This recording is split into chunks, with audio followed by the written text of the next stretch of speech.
इन सभी क्षेत्रों में वैयक्तिक भिन्नता दिखाई पड़ती है। हाँ, ये कुछ क्षेत्रों में सिमिलर हो सकता है, मान लीजिए बाय द वे आप भी टीचर हो गए, आपके साथ वाला भी टीचर हो गया, ये अलग बात, लेकिन दोनों का प्रदर्शन भी अलग अलग हो सकता है। केवल टीचर में मतलब सेलेक्ट हो जाना टीचर के रूप में वो अलग बात है, लेकिन टीचर के रूप में आपका प्रदर्शन, ठीक है। जैसे आप ही देखेंगे आजमगढ़ में एक स्थान है, वहाँ प्राइमरी पाठशाला ऐसी मतलब है कि वहाँ पे एडमिशन के लिए बच्चों को गार्जियन को सोच लगाना पड़ा प्राइमरी में। वहाँ पे योगदान किसका है मुझे याद नहीं आ रहा गांव का नाम। तो ये मतलब आप ये बात हमारे लिए अनोखी हो सकती है, क्योंकि ज्यादातर जगहों पे तो टीचर वेट करते हैं कि कोई बच्चा आ जाए नामांकन करा ले, या ज्यादातर जगहों पे कहना नहीं चाहिए कि ये बात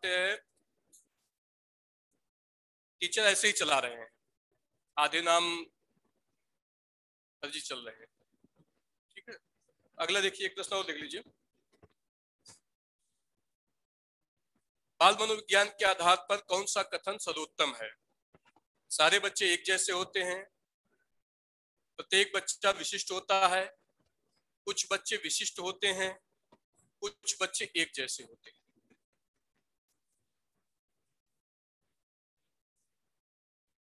फिर से एक बार देख लीजिए, बाल मनोविज्ञान के आधार पर कौन सा कथन सर्वोत्तम है? सारे बच्चे एक जैसे होते हैं, प्रत्येक बच्चा विशिष्ट होता है, कुछ बच्चे विशिष्ट होते हैं, कुछ बच्चे एक जैसे होते हैं। कुछ बच्चे, प्रत्येक बच्चा विशिष्ट होता है, बी वाला है। बी सी नहीं, मतलब आप ऐसे भी बोल भी सकते हैं। देखिए इसमें कह रहा है कि सारे बच्चे एक जैसे होते हैं, कुछ बच्चे एक जैसे होते हैं, कुछ बच्चे विशिष्ट होते हैं, प्रत्येक बच्चा विशिष्ट होता है, प्रत्येक बच्चा विशिष्ट होता है।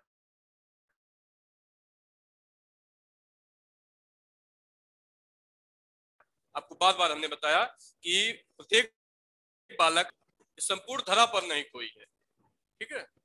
ये रहा, एक और देखिए।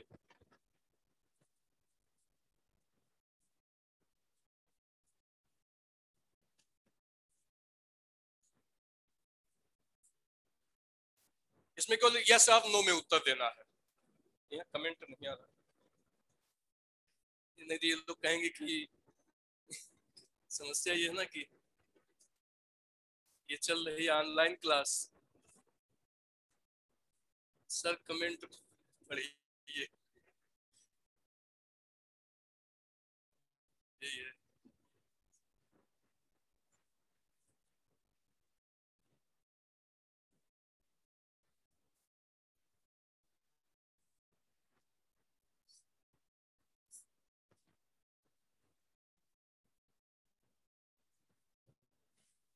सुनाई नहीं दे रहा, आवाज जा रही है, देखिए एक बार, आवाज स्लो आ रही है। चलिए, वैयक्तिक भिन्नता में चैप्टर आगे चल रहा है, और उसमें कुछ क्वेश्चन आपको देखिए यस और नो में देना है कुछ आंसर। देखिए, बालक का रंग रूप लंबाई आदि बालक के व्यक्तित्व को प्रभावित करती है, यस और नो में बताना। बालक का रंग रूप, उसकी लंबाई उसके व्यक्तित्व को प्रभावित करती है, हाँ या नहीं? नहीं, no. Kavita Yadav no, Dimple Yadav no,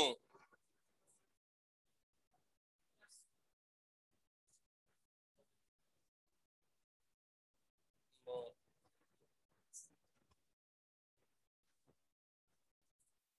पहली बात तो आंसर यस में है, ठीक है। देखिए, रंग रूप, केवल रंग रूप नहीं है, आप लोग केवल एक ही पर ध्यान दे रहे हैं, लंबाई, और क्या बताया हमने? रंग रूप,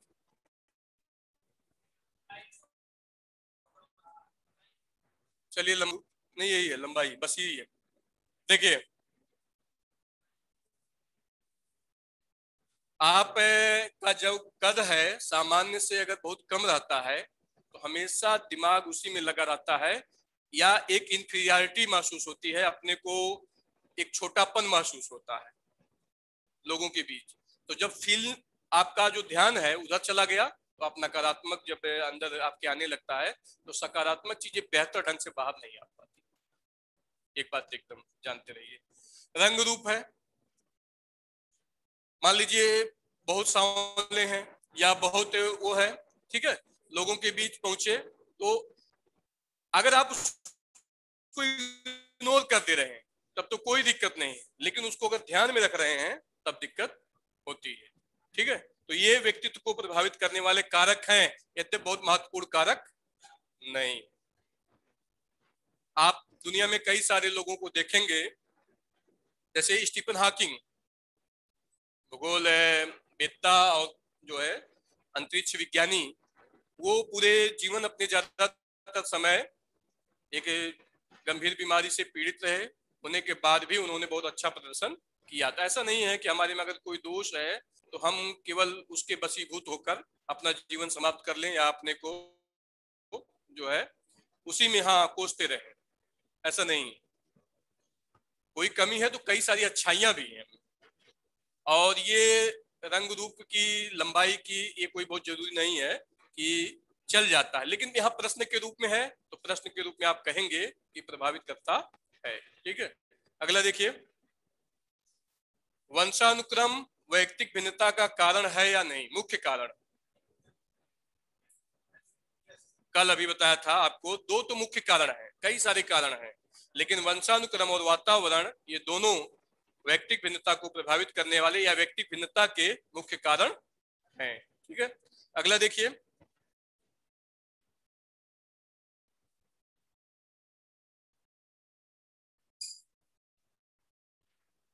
लिंग के आधार पर वैयक्तिक भिन्नता पाई जाती है, हाँ या नहीं? पाई जाती। ठीक है, लिंग के आधार पर वैयक्तिक भिन्नता पाई जाती। कुछ रूपों में आप देखेंगे कि लैंगिक आधार पर ही सुप्रीम कोर्ट ने कई सारे निर्णय भी दिए। जैसे आप देखेंगे अनुच्छेद 16(4) 16 खंड 4 में महिलाओं को आरक्षण दिया गया। ठीक है, इसके अलावा आप देखेंगे आपका शिक्षा को मौलिक अधिकार बनाया गया अनुच्छेद 21 का में, बच्चों की दृष्टि से ध्यान में रखकर। ठीक है, और तमाम जगहों पे आप देखते हैं महिलाओं के लिए आरक्षित सीटें भी होती हैं। बस में आप परिवहन की बसों में देख लीजिए, खास करके सरकार की जो बसें हैं उसमें, या दिल्ली में मेट्रो ट्रेन है वहां पे आगे वाली जो बोगी होती है उसमें महिलाओं के लिए ही आरक्षित होता है। ठीक है, वो तो मान लीजिए सरकार की अपनी सुविधा है कि फ्री दे देती है, अलग बात है। उत्तर प्रदेश सरकार ने भी ऐसा किया। आगे देखिए, अलग अलग जाति के लोगों में वैयक्तिक भिन्नता पाई जाती है, यस और नो? अलग अलग जाति के लोगों में वैयक्तिक भिन्नता पाई जाती है, लिखी दे। नो, प्रजाति कहा जाएगा तब सही है। यहाँ जाति सब हमने यूज किया है, सभी लोग यस लिख रहे हैं। यहाँ जाति शब्द हमने यूज किया है।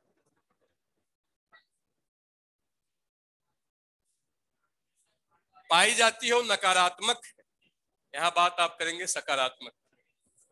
ठीक है, चलिए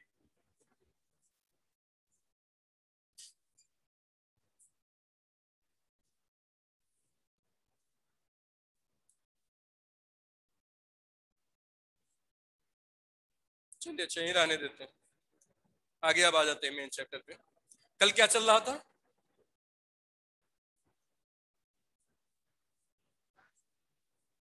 राष्ट्र संबंधी भिन्नता हमने आपको बता दिया कि शासन सत्ता जो है 3 प्रकार की होती है।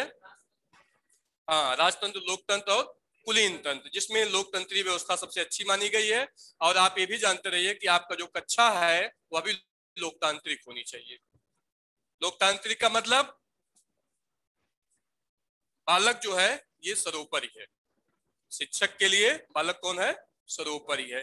बालक जिस भी शिक्षण विधि से वह पढ़ सके, वैसी शिक्षण कौशल का प्रयोग करके आपको उसे पढ़ाना, अधिगम कराना है। लर्निंग बाय डूइंग ये सबसे बेहतर मेथड है कि क्रिया विधि द्वारा या क्रिया शिक्षण विधि द्वारा इसको अधिगम कराया जाए। ठीक है, तो बालक महत्वपूर्ण है सबसे ज्यादा।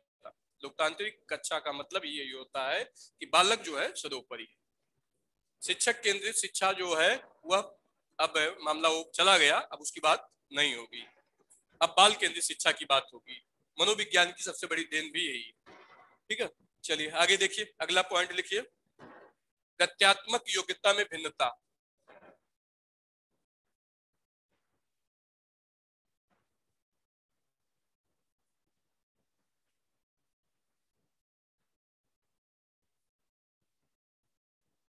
इस आधार पर भी प्रत्येक बालक दूसरे बालक से भिन्न होता है। इसमें लिख लेंगे आप,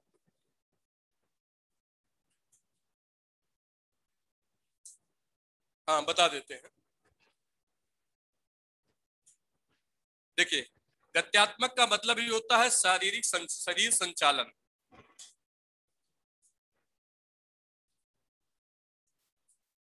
शरीर संचालन, आपके चलने का ढंग, बैठने का ढंग, उठने का ढंग, बात करने का ढंग, ठीक है, ये सब दूसरे लोगों से निश्चित रूप से भिन्न होता है। हाँ, ये जरूर चीजें होती हैं, कुछ कॉमन चीजें होती हैं जिनका आप व्यवहार करते हैं। ठीक है, तो ये शरीर संचालन की दृष्टि से भी प्रत्येक बालक दूसरे बालक से भिन्न होता है। आप देखिए अपनी भाषा में भी बहुत सारे लोग यूज करते हैं, या टीचर खास करके यूज किया करते हैं, कुछ जो कॉमन वर्ड होते हैं उनको बार बार रिपीट करते रहते हैं, जिसको आप बोलते हैं तकिया कलाम, कुछ और कहते हैं, या राइम्स कहते हैं, बार बार उसी को रिपीट करते रहते हैं, है कि नहीं है? ऐसे तमाम बातें ऐसे टीचर यूज करते रहते हैं, आप भी यूज करते रहते हैं। तो लेकिन यहाँ पे शरीर संचालन की स्थिति है, बहुत हाथ पैर फेंक के बात करना, या सामान्य स्थिति है उसके बाद भी आप तेज आवाज में बोले जा रहे हैं, बात करने का आपका जो लहजा है वो सही नहीं है, कभी आपके स्वर बहुत हाई पिच पे हो जा रहा है, कभी लो पिच पे हो जा रहा है। ठीक, मुंह का या शरीर का जो भाव भंगिमा है उसका संचालन सही नहीं है।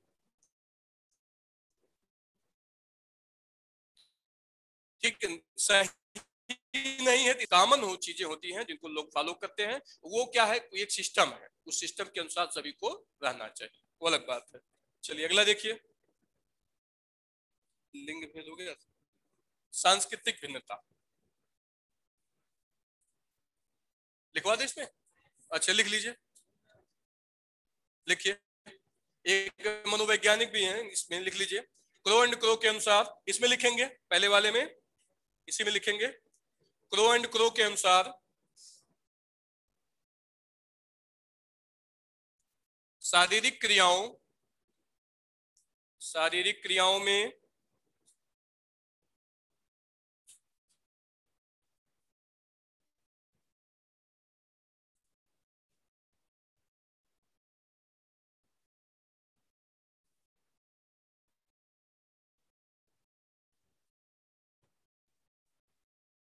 क्या, सविता राव क्या लिख रही हैं, जब सामाजिक भिन्नता होता है तो उसी में तो जाति नहीं। देखिए आप बात को समझ नहीं पा रही हैं, हमारे यहाँ जो जाति की व्यवस्था बनाई गई है वो कृत्रिम है, और समाज के कुछ चालाक लोगों ने इस व्यवस्था को बनाया। ये व्यवस्था अमानवीयता के आधार पर बनी है, आज किसी भी आधार पर उसको मानवीय नहीं माना जा सकता है। ठीक है, और हम यहाँ पे बात कर रहे हैं प्रजाति की, प्रजाति जब कहा जाएगा तो वो सही है। हमने बताया कि भारत देश में अधिकांश जो जनसंख्या है वो ऑस्ट्रेलॉयड प्रजाति की है, यद्यप कई सारी अन्य प्रजातियां भी इसमें शामिल हो गई हैं। जैसे जब आर्यन आए, आर्य मध्य एशिया से आए हुए, उनका भी मिक्सअप हुआ। यहाँ के जो द्रविड़ हैं, द्रविड़ माने साउथ इंडिया के लोग, साउथ इंडिया के लोग ही भारत में वास्तव में मूल भारतीय है। जो सैंधव सभ्यता, हमारी जो प्राचीनतम सभ्यता है, सैंधव सभ्यता या हड़प्पा सभ्यता, हड़प्पा सभ्यता के लोग ही द्रविड़ हैं। जो दक्षिण भारत के लोग हैं वो वास्तव में मूल भारतीय। इसके अलावा जो भी अन्य लोग हैं वो सब मिक्सअप हैं। ठीक है, तो इसीलिए मूल जो है कहा जाता है ऑस्ट्रेलाइड, बाकी और निग्रो भी हैं, मंगोलाइड भी हैं, सभी। चलिए आगे देखिए क्या लिख रहे हैं। शारीरिक क्रियाओं में सफल होने की योग्यता, योग्यता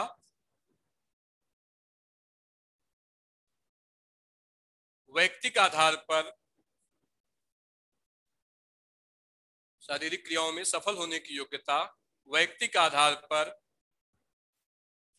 भिन्नता को प्रदर्शित करती है, भिन्नता को प्रदर्शित करती है।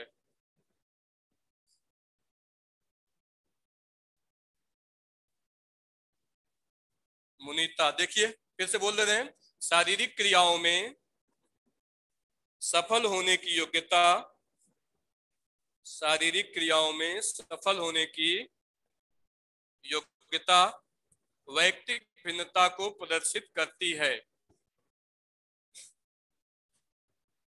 ठीक है, चलिए दूसरा देखिए, सांस्कृतिक भिन्नता।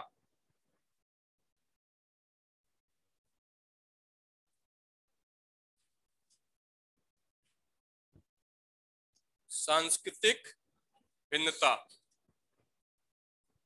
देखिए, हमने आपको बताया है कि भारत बहुत संस्कृति वाला देश है, तो हमारे जो संस्कृति माने तीज त्योहार, पहनावा, वेशभूषा, खान पान, ये सबको मिलाकर कल्चर कहलाता है या संस्कृति कहलाती है। तो इसके आधार पर भी व्यक्तित्व में भिन्नता आ जाती है। ठीक है, तो इसी को कहेंगे सांस्कृतिक भिन्नता। एक और शब्द यूज होता है, यद्यपि बहुत महत्वपूर्ण नहीं अब रह गया है, धार्मिक भिन्नता। ठीक है, इसकी महत्ता अब कम हो गई है, क्योंकि अब ज्यादातर माना जाने लगा है मानव धर्म सबसे बड़ा धर्म है। जो प्रारंभ में स्थिति थी वही अब वर्तमान में भी स्थिति बन रही है कि मानव धर्म अगर माना जाए तो सबसे बेहतर है। ठीक है, धर्म के आधार पर मनुष्य बढ़ करके केवल नकारात्मक स्थिति को प्राप्त कर रहा है, कोई भी सकारात्मक स्थिति नहीं। ठीक है, तो धार्मिक भिन्नता भी एक कारण है इसका। चलिए आगे बढ़ते हैं।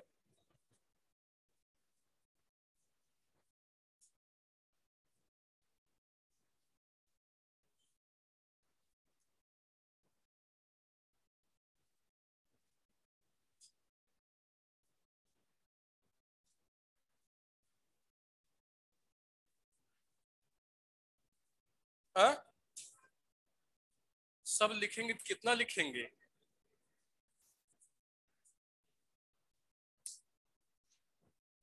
देख, एक बार फिर से आपको बता दें, सांस्कृतिक भिन्नता देखिए ये है, हमने बताया आपको कि जो हमारे त्योहार हैं, जो हमारा रहन सहन है, जो हमारा पहनावा है, वेशभूषा है या खान पान है, वो एक अलग तरीके का होता है, दूसरे का अलग तरीके का होता है।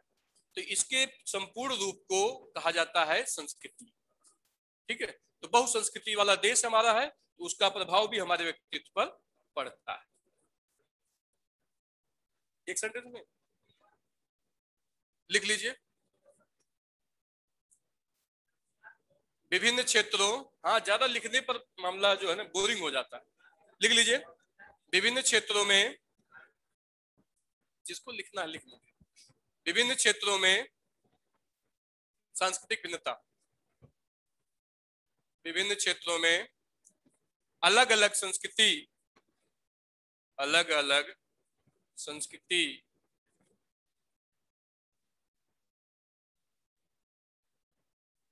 व्यक्तित्व पर प्रभाव, व्यक्तित्व पर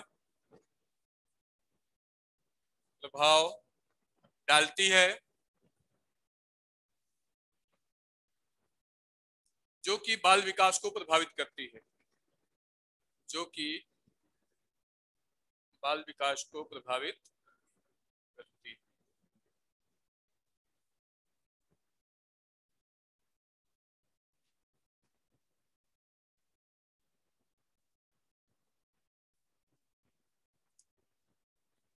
ठीक है, चलिए आगे देखिए, व्यक्तिगत भिन्नता के क्षेत्र। पहला क्षेत्र है संज्ञानात्मक क्षेत्र।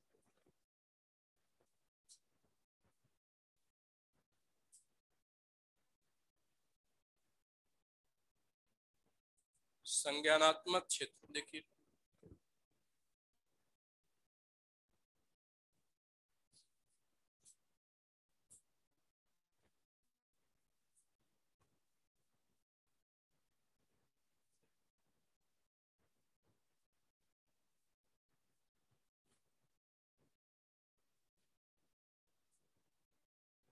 चलिए देखिए, आप जानते हैं संज्ञान शब्द है, संज्ञान शब्द का क्या अर्थ होगा?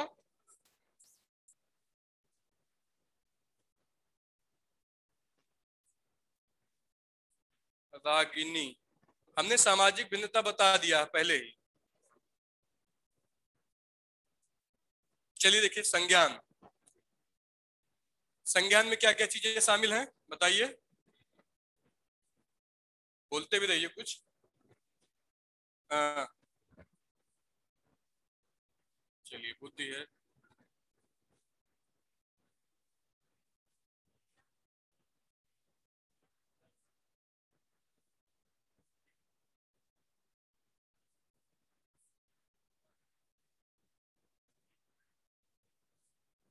तर्क, केवल वितर्क नहीं।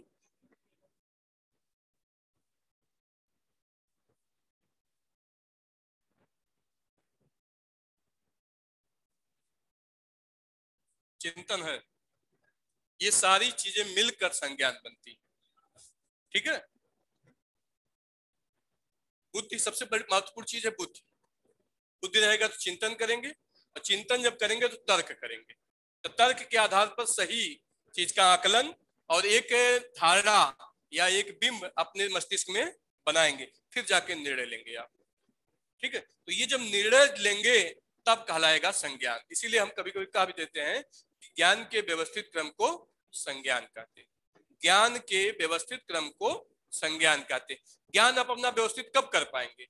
जब आप तार्किक होंगे, जब आप चिंतनशील होंगे, बौद्धिक होंगे, और एक अच्छे निर्णय पर पहुंचने की क्षमता रखेंगे, तब संज्ञान कहलाएगा।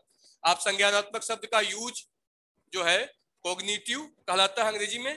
इसको एक संज्ञानवाद धारणा स्थापित करने का श्रेय जीन पियाजे को, ठीक है। उसके आधार पर उन्होंने अपना जो विचार दिया। यहाँ पर संज्ञानात्मक क्षेत्र का सीधे सीधे मतलब है बौद्धिक क्षेत्र से। इसमें लिख लीजिए, चलिए लिखिए, बुद्धि, बुद्धि क्रम से लिखिएगा, बुद्धि, चिंतन, चिंतन, प्रतिबिंब, तर्क एवं निर्णय, निर्णय तथा शैक्षिक उपलब्धि, शैक्षिक उपलब्धि और बालक की सृजनशीलता, और बालक की सृजनशीलता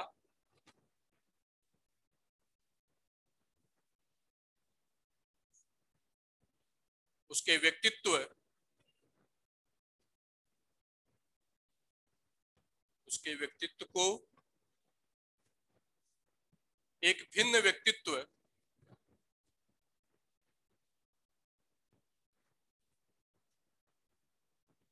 एक भिन्न व्यक्तित्व स्थापित करने में,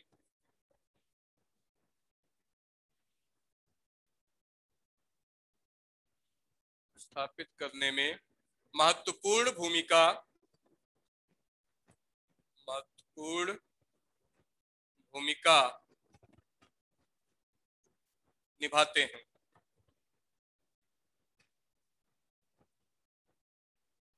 ठीक है, एक बार फिर से देख लीजिए, बुद्धि, चिंतन, प्रतिबिंब, तर्क, निर्णय और उसकी शैक्षिक उपलब्धि तथा सृजनशीलता उसके व्यक्तित्व को एक भिन्न व्यक्तित्व का निर्माण करने में या प्रभावित करने में या बनाने में महत्वपूर्ण रोल अदा करते हैं।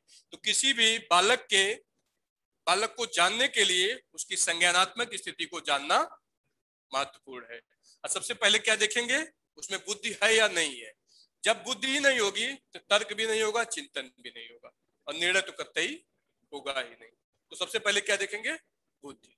इसीलिए जब कक्षा को हम प्रारंभ करते हैं तो बालक के बौद्धिक स्तर क्या है, उसके अधिगम का स्तर क्या है, ये दो चीजें। और शिक्षक के लिए सबसे ज्यादा महत्वपूर्ण क्या है, चलिए हम विकल्प दे रहे हैं, आपको बताना है।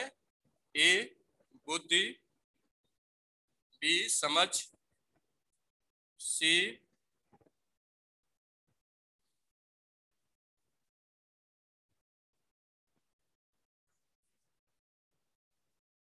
पहले ही बोल देंगे तो काम खराब हो जाएगा ना। शिक्षक के लिए सबसे महत्वपूर्ण क्या है, इन चारों विकल्पों में से आपको बताना है।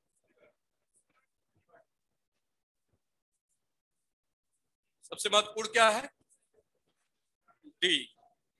हाँ ठीक है, प्रस्तुतिकरण।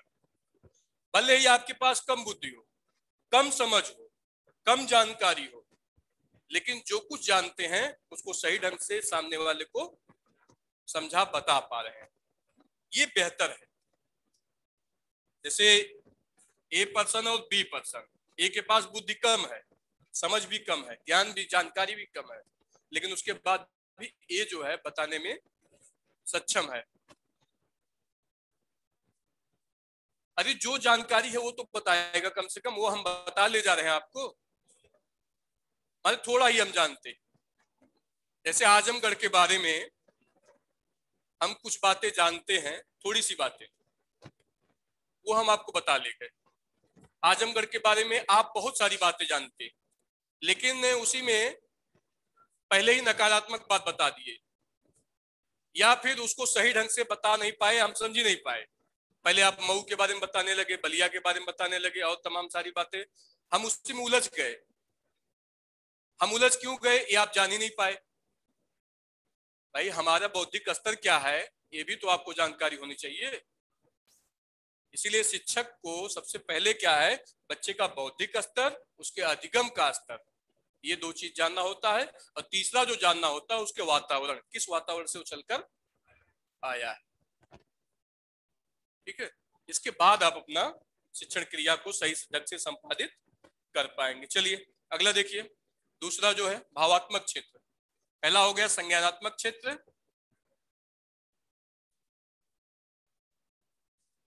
दूसरा भावात्मक क्षेत्र।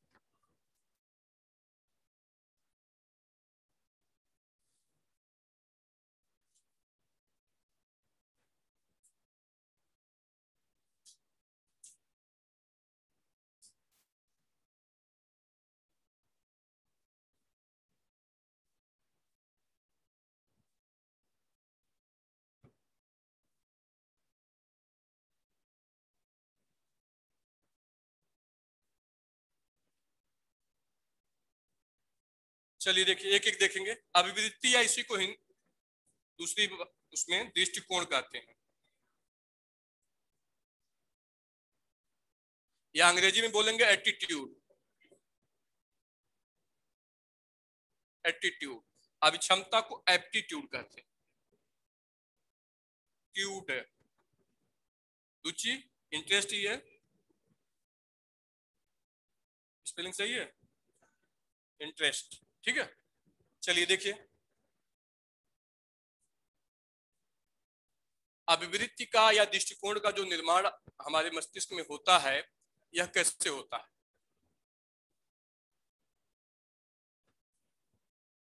जानकारी द्वारा, किसी घटना के देखने से, किसी घटना के होने से।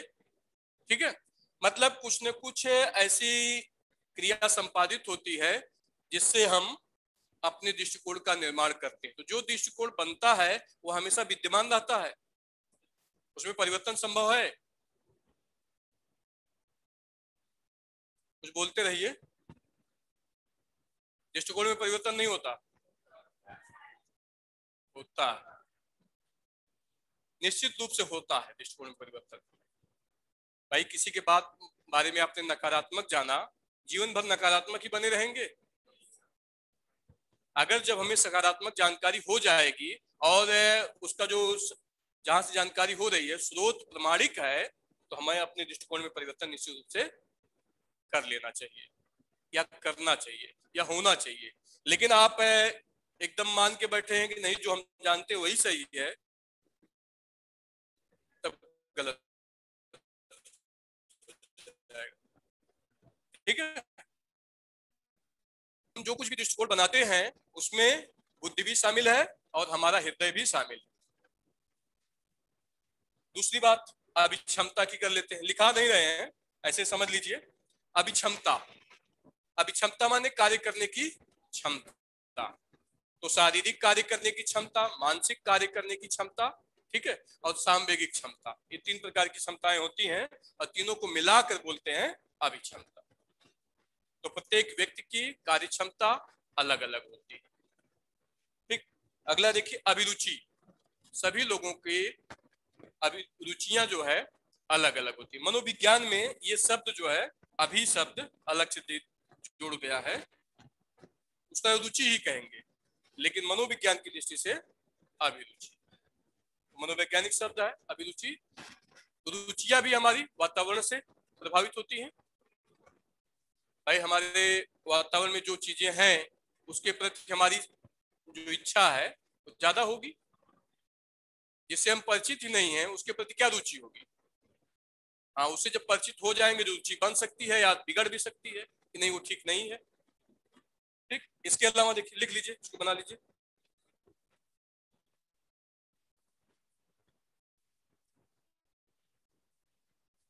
हो गया, चलिए अगला देखिए।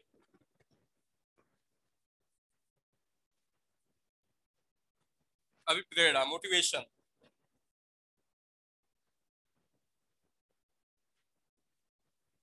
एक चैप्टर ही पूरा पढ़ना है प्रेरणा का आपको, फिलहाल यहाँ केवल अप्रेरणा, मोटिवेशन, ठीक है।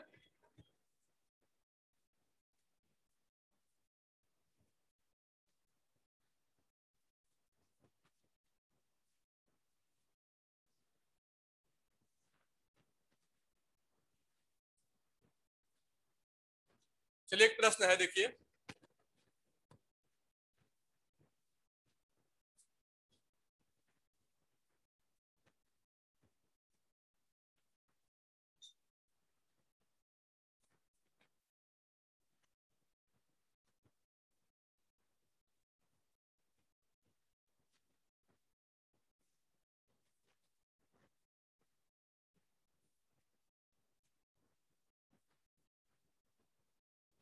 एक प्रश्न है,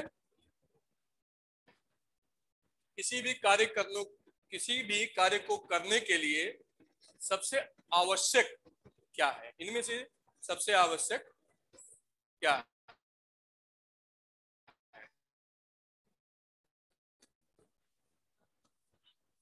हुँ?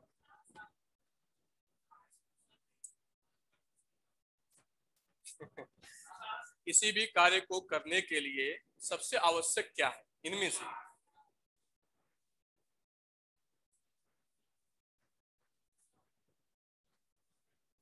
प्रोत्साहन, लेकिन सभी उत्साह, उत्साह। देखिए कहा जाता है मन के हारे हार है, मन के जीते जीत। लेकिन आपके मन को जिताने वाला कोई होना चाहिए ना। आपके अंदर उमंग जगेगी कार्य करने की, लेकिन उसको पैदा करने वाला कोई उद्दीपक तो होना चाहिए। कोई पुनर्बलन आपका करे तो वो क्या है? प्रोत्साहन। ठीक है, एकदम फैक्ट जानते रहे, समझ में आई बात नहीं हमारी? उत्साह आप में आएगा और प्रोत्साहित किया जाएगा। प्रोत्साहित करने के बाद में उत्साह आता है, पहले आ जाएगा।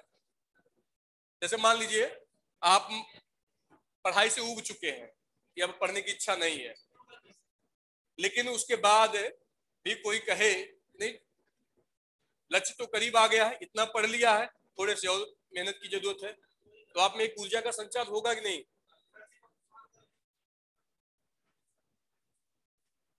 ऐसा नहीं है। हाँ,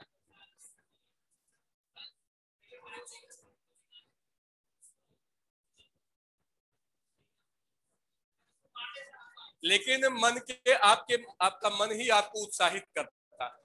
सुबह जब आप उठते हैं तो उत्साह भले ही है, लेकिन प्रोत्साहित अपने अंदर से आपको कोई प्रोत्साहित करता है ना। व्यक्ति नहीं होते हैं नहीं, कार्य करने की कार्य क्षमता भी है, ऊर्जा भी है, ऊर्जा उत्साह, ठीक है। लेकिन प्रोत्साहन जो है, जब तक आप प्रोत्साहित नहीं होंगे तब तक उत्साह रह के भी क्या करेगा। चलिए अभी प्रेरणा देखिए, इसी पर आ जाते हैं। हम बताना यही चाह रहे थे। अभिप्रेरणा, आप जानते हैं कि प्रेरणा या अभिप्रेरणा दो प्रकार की होती है, एक बाह्य अभिप्रेरणा, एक आंतरिक अभिप्रेरणा। आंतरिक अभिप्रेरणा सबसे अच्छी मानी जाती है, क्योंकि जब आप अंतर मन से अपने जब उत्साहित होते हैं तो लक्ष्य को तब तक लक्ष्य के प्रति उद्यत रहते हैं जब तक कि लक्ष्य प्राप्त ना हो जाए, ठीक है। और बाह्य प्रेरणा वह प्रेरणा है जब आप काम कर रहे हैं, किसी घटना से, किसी उद्दीपक से आप प्रभावित होकर दूसरा काम करने लगे, अपने आपने उद्देश्य बदल दिया, अपने लक्ष्य को आपने ध्यान ही नहीं रखा, दूसरे लक्ष्य का निर्धारण कर लिया, उस पर काम करने लगे, तो बाह्य प्रेरणा, ठीक है। अभिप्रेरणा ये जो है किसी भी कार्य को करने के लिए सबसे महत्वपूर्ण कारक है, और इसी का दूसरा नाम प्रोत्साहन, इसी का दूसरा नाम प्रोत्साहन, ठीक है। चलिए आगे देखते हैं।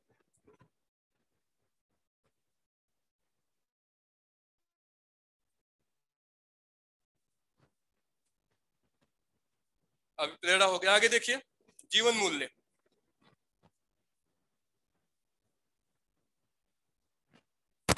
जीवन मूल्य, देखिए प्रत्येक बालक या प्रत्येक व्यक्ति का कुछ न कुछ जीवन का मूल्य होता है। व्यक्ति जब अपने अस्तित्व को नहीं समझता है तो वह अपने को भार के रूप में महसूस भी करता है या स्थापित कर लेता है। तो प्रत्येक मनुष्य के जीवन का कुछ मूल्य होता है, और इस मूल्य को समझने के लिए पहले अपने अस्तित्व को समझना जरूरी है। और स्वसम्मान, देखिए एक शब्द यूज होता है, सेल्फ रिस्पेक्ट या स्वसम्मान, अपने को सम्मान देना बहुत महत्वपूर्ण है। जब हम मानने लगते हैं कि नहीं मैं कुछ नहीं कर सकता हूं, तो आप नकारात्मकता की ओर बढ़ते चले जाते हैं लगातार, और एक स्थिति ऐसी आती है कि अपना नुकसान ही हो जाता है, फिर मामला वापस लौट नहीं पाता है। तो इसलिए अपना सम्मान स्वयं करना, जब आप अपना ही सम्मान नहीं कर पाएंगे तो दूसरे का सम्मान मुश्किल हो जाएगा। तो कभी भी अपने को कमजोर नहीं समझना चाहिए। यही देखिए बात आई ना, कमजोर नहीं समझना चाहिए, ये कौन बताएगा? आपका हृदय ही तो बता रहा, आपकी बुद्धि बता रही है, तब ना उत्साह जगा, प्रोत्साहन हुआ कि नहीं, ठीक है। तो स्वसम्मान, जीवन मूल्य, अपने अस्तित्व को समझना। आ? यही तो बताने की कोशिश हम कर रहे हैं। उत्साह आप में कहां से आएगा, आप सब बताइए खुद ही। उत्साह हमेशा आप में है, आप में उत्साह हमेशा है।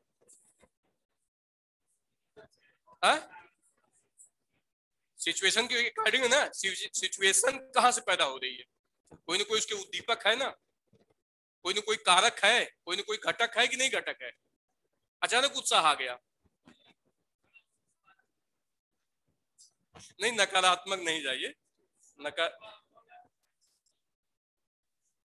समझ में आई बात की नहीं, अभी नहीं समझ में आई। चलिए जीवन मूल्य अगला लिख लेंगे, एक और लिख लेंगे, संवेग।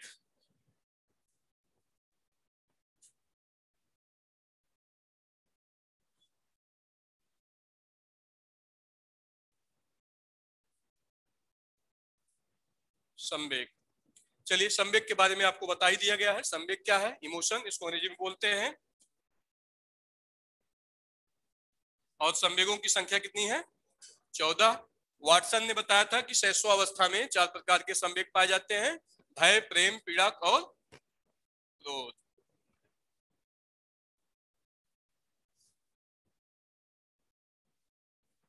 संवेग कब उत्पन्न होगा? ये देखिए है इसी में आपका उत्तर भी शामिल है, वो भी शामिल है, दोबारा भी देखिए, वो हर जगह वही मिलेगा। कब संवेग उत्पन्न होगा? जब कोई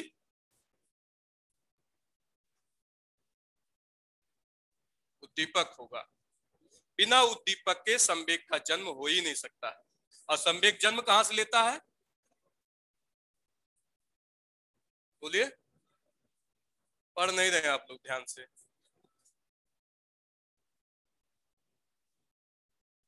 संवेग जन्म कहां से लेता है? मूल प्रवृत्ति से, ठीक है। और संवेग को जन्म लेने के लिए उद्दीपक का होना अपरिहार्य। इसीलिए हम कह रहे हैं उत्साह आप में कहां से आएगा? बिना किसी उद्दीपक के उत्साह नहीं आएगा। वही जो उद्दीपक है, उत्साह की बात है तो प्रोत्साहन वही उद्दीपक है, ठीक है। चलिए अब समझ।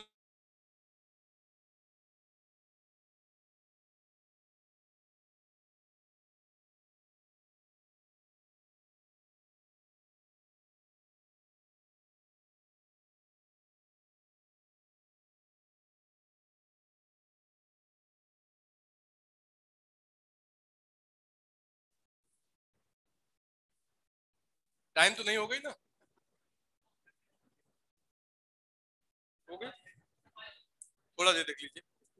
क्रियात्मक क्षेत्र, बस थोड़ा सा है। चलिए,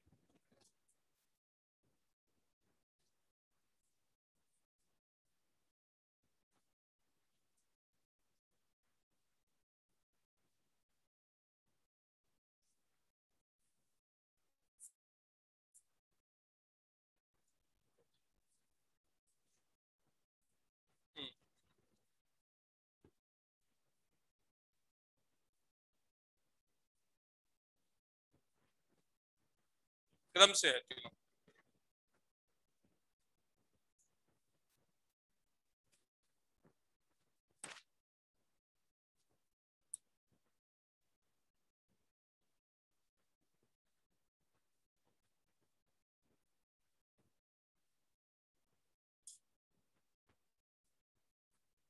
चलिए देखिए, क्रियात्मक क्षेत्र, आप में क्रियाशीलता आती है, हम में जो कार्य क्षमता आती है वो मांसपेशियों की वजह से आती है, ठीक है।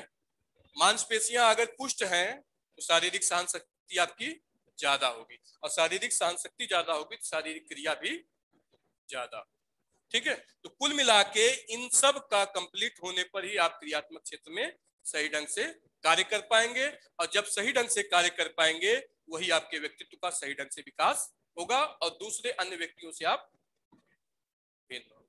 तो ये क्षेत्र है व्यक्तिक भिन्नता का, जिसमें क्रियात्मकता या क्रियाशीलता कब ज्यादा होगी? जब आपकी मांसपेशियां पुष्ट होंगी, शारीरिक सहन शक्ति ज्यादा होगी। भाई आप जो है 200-400 मीटर दौड़ते ना हो, 2-4 किलोमीटर पैदल चलते ना हो, अचानक आपको चलने की बात आ जाए तो डलनेस दिखाई पड़ेगा। और वो दिखाई नहीं, वीकनेस नहीं है, वीक नहीं है आप है। डलनेस का मतलब ये कि हम नहीं कर पाएंगे, या 150 मीटर चले, थक गए, दूसरा कुछ वाहन लिया जाए। लेकिन 2-4 किलोमीटर जब पैदल चले हैं आप, आपके शारीरिक और मानसिक रूप से भी आप पुष्ट हैं, नहीं चल सकते, कोई बात नहीं, ठीक है। तो शारीरिक क्रियात्मक क्षेत्र ये, चलिए आज यहीं तक, ठीक है। देखिए लिखना, सारा कुछ लिखने से काम बने